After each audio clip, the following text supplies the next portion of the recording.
siya. May secret affair kami ng office mate ko.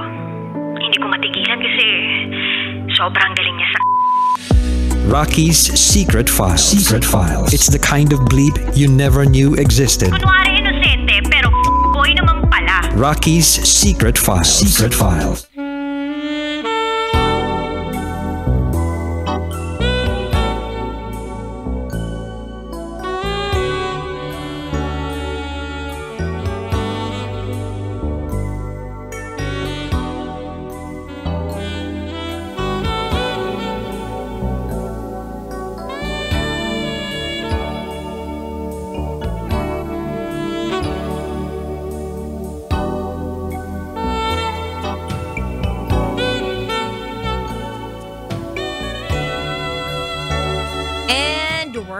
Kasama niyo pa rin si DJ Rocky and this is Tony's SPG as in Super Pagner Secret File ng ating kabisyo na nag-birthday lang nilatigo na at nalasap na ang tindi at hinagpis. Ay, hinagpit pala. Hagupit pala, hindi pala hinagpis sa gupit.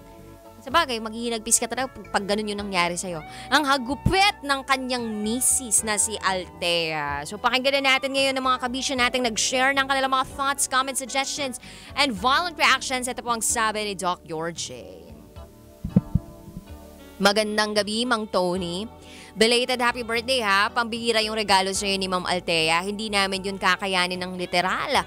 Huwag ka kasing masyadong mael, as in malandi. Bawas-bawasan ng kaelan dahil may asawa ka na. Yan tuloy, minumulto si Junjun ng mga kasalanan mo dati. Maraming salamat DJ Rocky from Doc Yorje. True!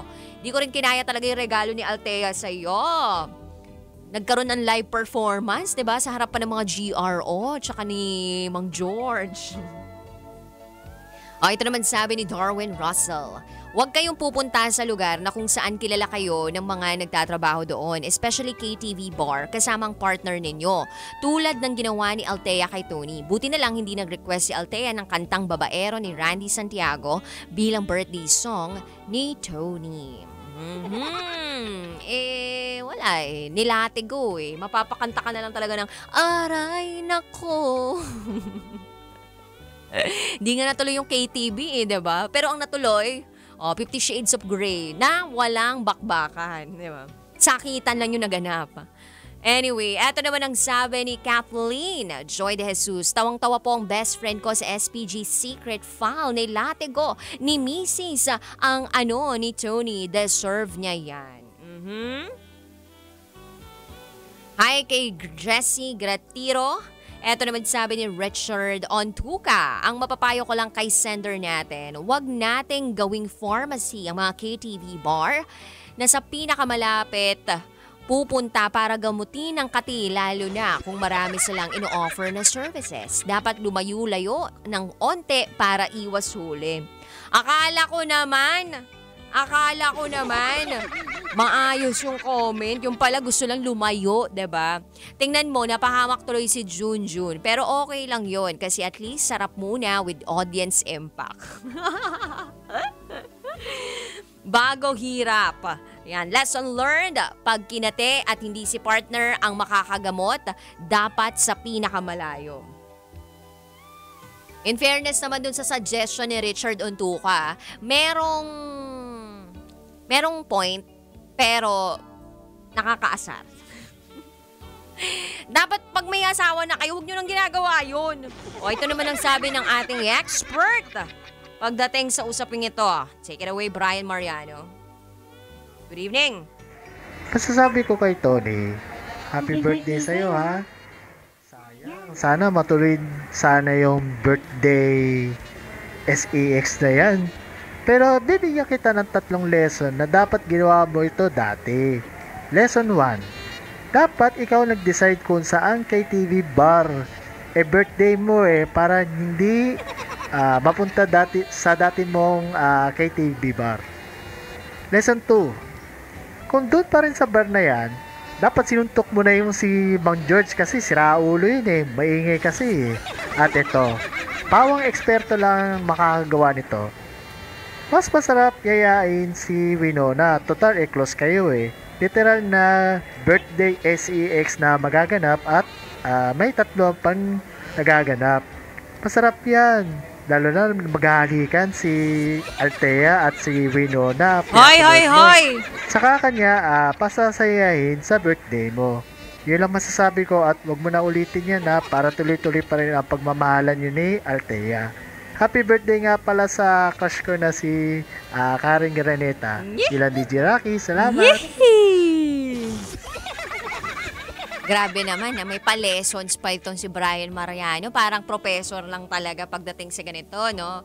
Siguro tatawagin na kita ngayong Professor Hex. Professor X! Ayan. O, diba? In fairness naman dun sa punto ni Brian Mariano, may point. Kaya lang, nakakaasar pa rin. Eto naman, ang sabi ni Charles Sancho, Dodong, Sander, Maborta at Dax ka pa naman pero may asawa ka na pala. Habulin ka ng mga GRO. Lesson learned, wag sa KTV bar, dapat sa gay bar. Doon ka sa kapwa mo borta. Charot with harot. Ito, out of this world din yung suggestion niya, no? Charles Sancho, no? At dahil po meron tayong bisita sa loob ng booth na hindi po natin sasabihin kung sino, hindi po natin i-reveal ang kanyang tunay na identity. Sabihin po natin na ito po ay malapit sa buong Love Radio. Dahil malapit lang po siya nagtatrabaho dito. Okay. So, anong gusto mong code name?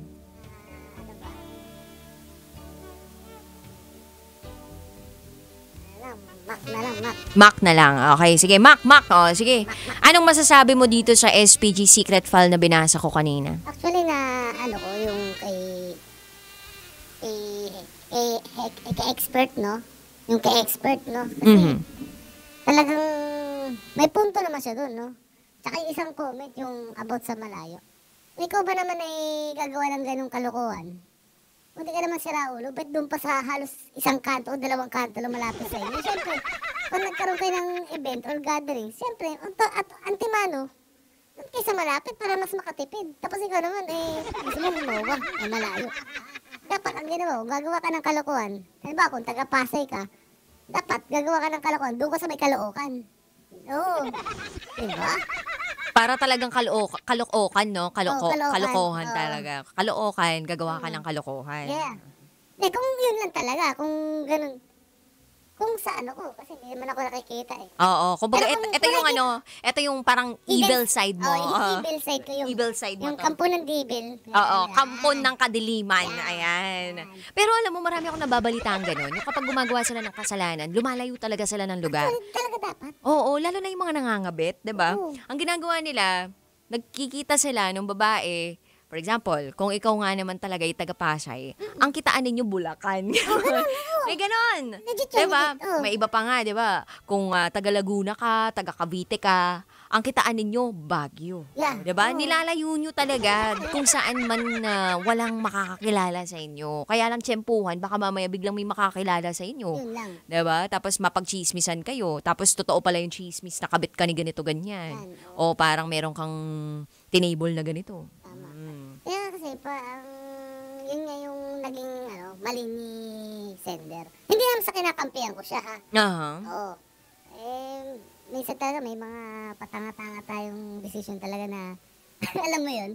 Talaga hindi ko ma-explain eh. But, hindi ko ma-imagine but gagawa ka ng kalokohan tapos malapit pa. Tapos parang hinayaan mo lang na ma-expose ka hanggang sa mapahiya ka. Oo, dapat pwede na kasi siya magdahilan doon eh. Nung ini-insist ng asawa niya na doon, dapat nagdahilan na siya. Ala, ang sakit pala na siya. Alam, may nakalimutan ako sa bahay para bumalik sila. Tapos mag-book na lang siya ng kung ano mang pwedeng sasakyan. Tapos dumiretso na sila sa kung saan man. 'Di ba? Parang, ay, may nireserve pala ako dito sa iyo. Yung mga ganun ba? Kumbaga, ang daming pwedeng paraan para hindi na humantong sa ganung klaseng latigohan. Oo. Ikaw pa nasaktan. Oo. Yung kawawa, di si Junjun mo. Pero, dito na talaga natin mapapatunayan na walang lihim na hindi nabubunyag. Yeah. Kumbaga, wag ka talagang gumawa ng kasalanan para hindi mapatay si Junjun. Oo. Saka doon ako natawa dun sa may yung talagang diluhuran siya ni Althea, no? Ay, oo, palaban tong si Althea. Ibig sabihin, hindi siya nagpapatalo talaga. Oo. Kumbaga kung ikaw, Laban, oo. diba? Kasi kung ako doon, mag-walk out na ako doon eh. Hindi, Ikaw, tsaka- anong gagawin mo kung ikaw yung Tsaka, nandun sa ano, posisyon? Wala, talagang hiyang-hiya talaga. Pero ang galing ng ginawa kasi standing ovation. Standing ovation. Ito ba yun? Nagpapalakpakan. Hindi, inisip ko nga paano siya nakapag-concentrate sa ganong klaseng performance. Inisip ba niya na talagang binabayaran siya ng mga tao na nasa paligid niya? Kaya na nga lang yung mga kasama. Ay, iba to ah. Parang mas magaling pa sa'yo. Uwi na kami. Parang ganun Oo. dating. Hindi, tsaka parang awkward nun. Yeah. Kumbaga para dun sa mga GRO na nandun, nakaka-awkward nun kasi asawa yung dumating. Ang pagkakaalam ko, rule of thumb nila, kapag merong darating talaga, hindi mo sasabihin kung welcome back, yung mga ganon. Kasi, 'di ba parang lalo na kapag may kasama. So, dapat di mo napuntahan yung bar na yun kasi nalaglag ka. Tsaka ano, alam niya na si Winona. Alam niya na asawa niya. Inasar pa eh. Oo. Parang doon na talagang parang gumano na yung galit niya. Oo eh. Hindi, pero Okay naging na. kalmado, 'di ba? Sa bandang huli, kalmado muna. naging kalmado, tapos biglang nagpakitang gilas, 'di ba? Baka pinakita mo kung sino ka. Oo, pakita mo kung sino ka. Ganun. Okay, pero thank you so much, Maka, sa iyong mga saloobin. Yes. Ayan. At syempre, sa mga kabisyo natin out there na nakikinig, nag-enjoy sa ating SPG Secret File. Sa totoo lang, nakakatawa siya. Pero at some point, nakakainis siya. Kasi may asawa na eh. Pamilyadong tao na eh. Kapag may asawa na, wag na po kayo pumupunta sa mga ganun nang hindi nyo kasama yung misis ninyo. Dapat dalawa po kayo nag-e-enjoy. Hindi pwedeng mag-isa ka lang. Parang, kaya lang naman nagkakaroon ng siraan sa relasyon dahil sa sinasarili mo yung kaligayahan na dapat dalawa kayo yung makakalasap, diba?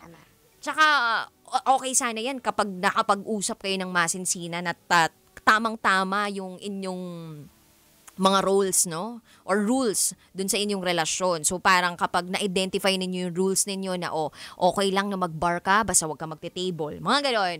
Okay lang sa akin na tumingin ka, basta wag kang hahawak. Yung mga ganon ba? So, parang kapag malinaw yun sa inyong dalawang magkarelasyon at kapag alam mo naman na hindi dapat gawin yun, huwag mo nang gagawin. Okay? Para iwas na lang talaga ng sakit. Iwas latigo. Okay? So, yun. Wag na lang talaga, kabisyo.